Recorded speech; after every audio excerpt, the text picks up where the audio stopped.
আমার একটা ফ্রেন্ড আছে, যে ফ্রেন্ড ক্লাস 9-এ আমি তাকে শুনতাম, সে বলতো সে হচ্ছে পাইলট হবে আরকি। তো পাইলট হওয়াটা ওই সময়ের মানে নরমালি আমরা যদি 9-10-এ থাকি, ইন্টারমিডিয়েট যখন থাকি, তখন ডাক্তার, ইঞ্জিনিয়ার হওয়ার মতো স্বপ্নটাই আসলে কেমন? সবচেয়ে প্রবল, তাই না? আর যদি গ্রামের দিকে থাকে তাহলে আরও সবচেয়ে প্রবল আরকি। বাট তখন একটা ছেলে সে স্বপ্ন দেখলো সে পাইলট হতে চায় আরকি। তো এটা তো কোনো ভিন্ন টাইপের ছিল একটা স্বপ্ন। তাহলে এই স্বপ্নটা কেন, কেন আসলে সত্যর মুখের দিকে গেল না আরকি? কেন সে পরবর্তীতে এটার জন্য কাজ করতে পারল না? আমি তার বর্তমান ঘটনা জানি না যে সে কেন আসলে করে নাই বা কোন কারণে করে নাই। আমাদের কাছে স্বপ্ন যে পূরণ হয় নাই, এটার জন্য না সঠিক কোনো কারণ থাকে না। আমরা বলি কপালে নেই, আমরা বলি সময়ের কারণে হয় নাই, পরিস্থিতির কারণে হয় নাই, অনেক কিছুই আমরা বলি আরকি। কিন্তু একটা জিনিস কি তুমি বলতে পারবা, আসলেই কি তুমি স্বপ্নটা দেখছিলা? বড় প্রশ্ন কিন্তু একটা।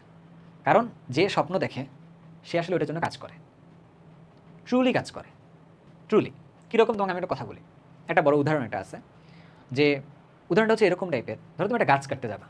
কী দিয়ে গাছ কাটবা? একটা দা দিয়ে, অথবা তুমি একটা কুঠার দিয়ে, তাই তো? অথবা তুমি একটা ব্লেড দিয়ে আরকি কাটবা।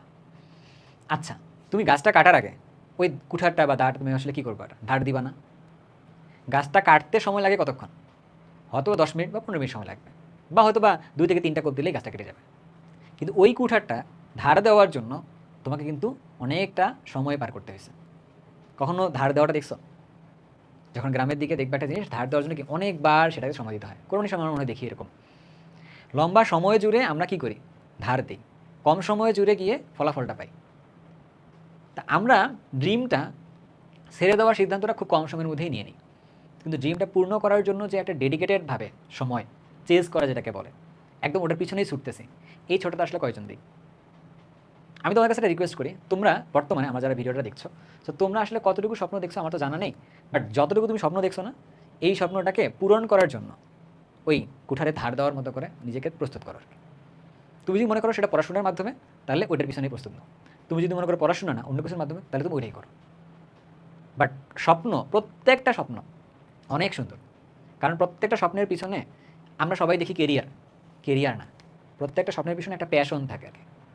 যে ব্যক্তিটা প্যাশনের সাথে কাজ করে না, তার কাজের ধরনটাই আলাদা। তার কাজের মধ্যে ওই জিনিসটা অটোমেটিক ফুটে ওঠে। ব্যাপারটা বুঝতে পারছি? যার প্যাশন নেই, সে কখনোই ওই জায়গাটায় ভালো করতে পারে না। কখনোই না, কখনোই না। সো এইজন্য আমি তোমাকে একটা কথা বলি, যার যেটাতে প্যাশন, তাকে ওই জায়গায় কাজ করা উচিত। কাজ করার আগে ওইটার জন্য নিজেকে প্রস্তুত করা উচিত। আমি আজকে ওয়ান ফাইন মর্নিং চিন্তা করলাম, আমি পৃথিবীর সবচেয়ে বড় একদম সফটওয়্যার ইঞ্জিনিয়ার হয়ে যাব। আমি তো এখন অনেক কিছু জানি, এআই থেকে অনেক কিছু জানি। এরকম করার মাধ্যমে সব কিছু পূর্ণ হবে না। তোমাকে কি করা দরকার? এটাতে কীভাবে পূর্ণ করতে রোড ম্যাপ তোমার নিজে তৈরি করতে হবে। এটার জন্য মানুষের কাছে যাইতে হবে, মানুষের কাছে শুনতে হবে, তারপর করতে হবে।